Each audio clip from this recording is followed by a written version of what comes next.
Welcome back everyone to Funny Plays Beorning, and we are here with Mithrandir, and we finished running a little errand for him. So let us see what he wants now that we are back. I must hear what you saw in Osgiliath, and I must hear it quickly.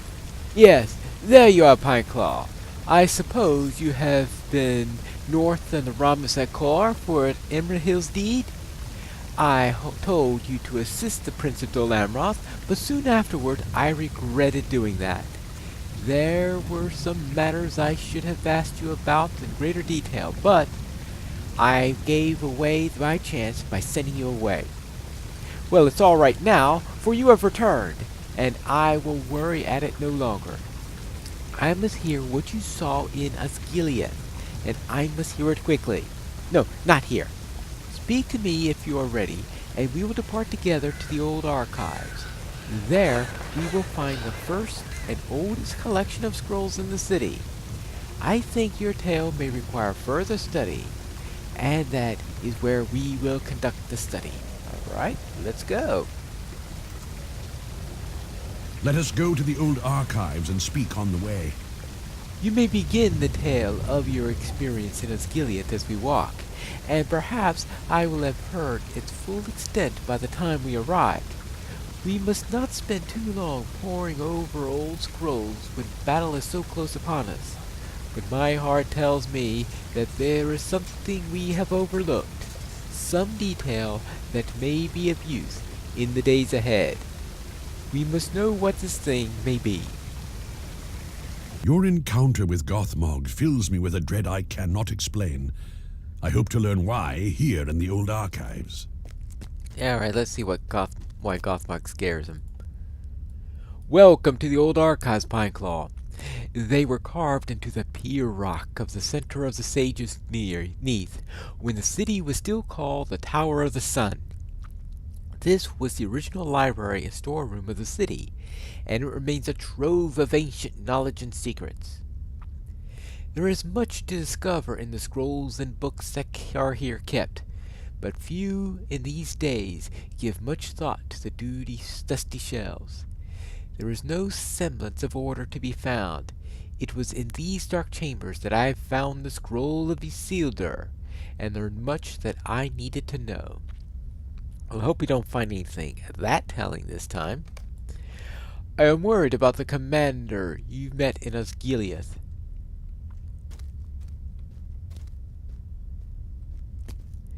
Gothmog, the Dread Terror. He claims to be Mordorith, reclaimed from the void. Yeah. But neither of those is his true name.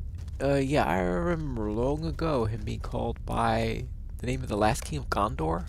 Yes, his name is King Eärnur, and he was the last king of Gondor.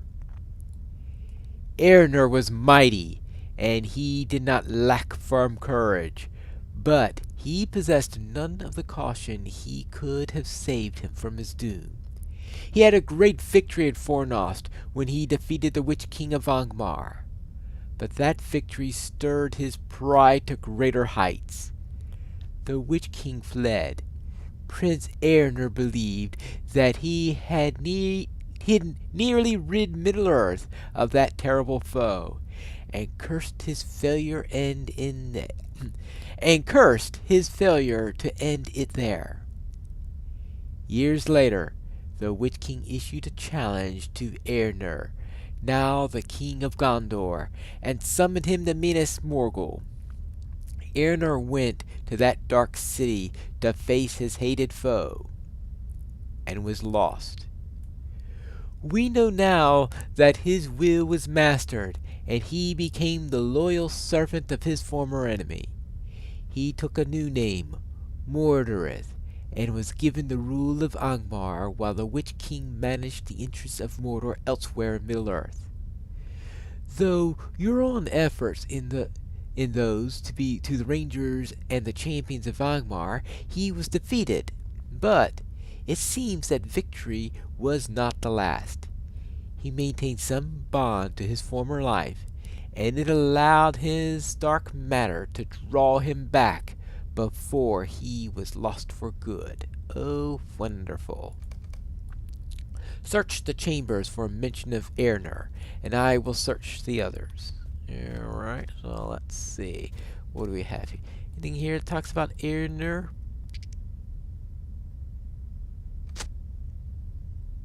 Yeah, nothing relevant. Yeah, there's going to be a lot of stuff here.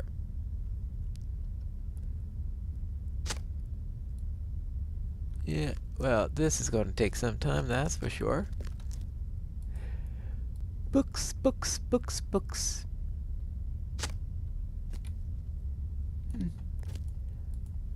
Well, maybe you're going to see. If I read all of this, then it will take us until the end of the Fourth Age. Yeah. But I'm sure Gandalf doesn't want us to... Well, actually, probably it would be in the scrolls rather than the codices, right? Wait, a yellow scroll that bears Erner's name many times throughout. Ah! Here's something that mentions Erner. You had better fortune than I did, Pineclaw, for I did not find anything. Let's see what's on here. There are matters of interest in this scroll. It speaks of not one challenge, but two, a detail of which I was not aware. It appears that the Witch King challenged Erner to ride forth, and the king was dissuaded from that foolishness by a steward, a wise man named Mardil. That name I do know, for he would become the first of the ruling stewards when Erner disappeared from Minas Morgul. It is from that line that Denethor draws his authority. Alright. Erner did not ride to Minas Morgul alone.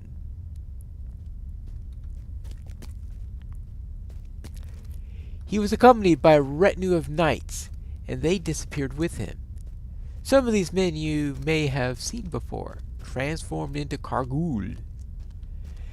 This scroll bears the names Onolong and Castadur. Yes. Silthar and Machinus. I cannot match those names with their fates. These names are not familiar to me, but I do have a dim recollection that a man named Orlong may have committed some heroic deed at the Battle of Fornost. It is the barest hint of a memory, but I have not even that for the others. Machianis is a common name among the women of Gondor. None of the histories I have seen included any women in the retinue of Erner's knights, but this scroll appears to be genuine to me, and I have no reason to doubt it. Some of Erner's knights have returned to trouble Middle-earth as Kargul, but the power he wielded as Mordred seems more deadly than theirs. We should expect he will be more powerful still in the guise of Gothmog. And yet, somewhere behind these masks, does any of Erner remain? He was bold, but foolish. Can it be that Gothmog will be the same? Well, perhaps. He is assuming that Guladir is in the north. I mean, that's a foolish assumption to make. Search the chamber for the more mention of Erner, and I will do the same. Alright. Here we go. Let's see if we can find something. Let's search the scrolls first. Yeah, right. And that avails us little. Nothing catches my eye there. Well, looks like we're down at codices. Yeah, alright. More words, and even more words. And still, yet more words. Alright, let's see. We've had the... right, let's see. We have been fighting this war for 3 years now while we are going around searching for this information. Here's a dusty tome containing the records of the kings and stewards. Ooh, what's in here? That's a good question.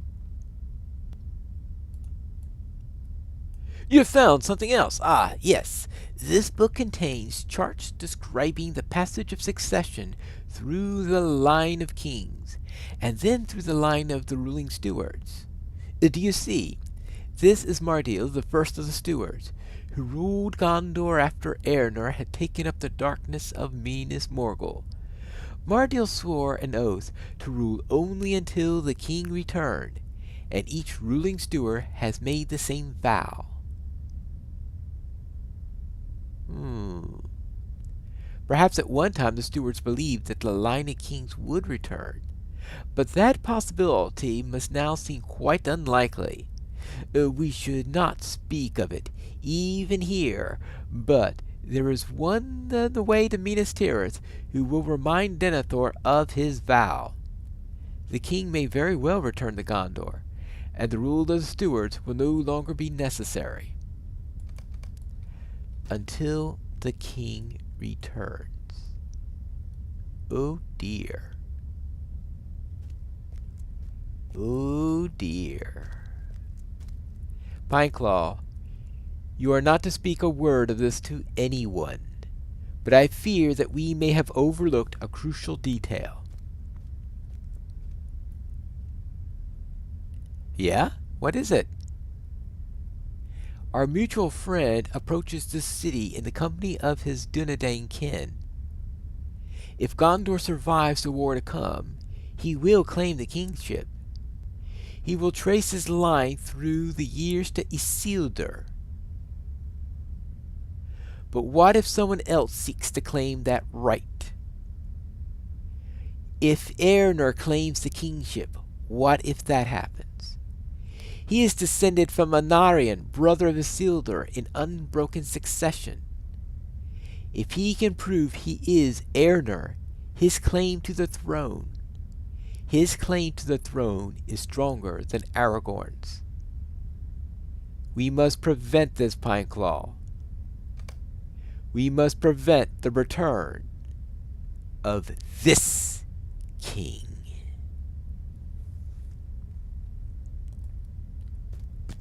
Yeah, that's a little complication. It may come to nothing, Pineclaw. There are few in this city who would believe that a man might return from the darkest depths of evil.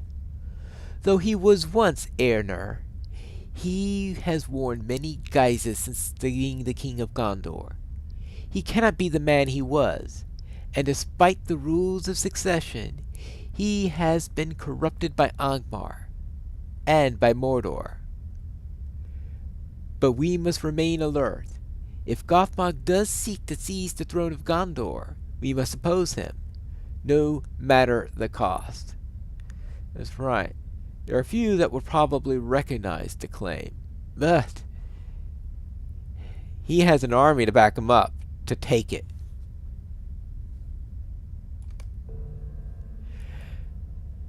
We should leave this place. It is no longer comfortable or familiar as it once was. Oh, you are right about that. So, what are we about to do about this? I feared it might be so. We must keep each other's confidence in this matter, and tell no one of the true nature of Gothmog's lineage. No good can come from this, for Gondor or for Middle-earth.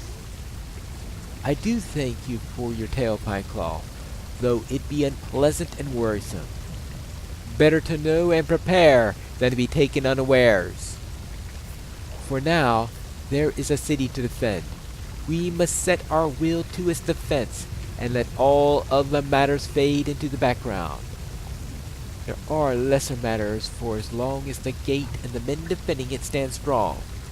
May that be a long time. May that be for long enough. Oh yes. Now, we do have Arador to complete the Long Siege, and Ekadon to complete Reservoirs of Courage. So I will find one of these, and we will return for that in our next episode of Piney plays the Beorning.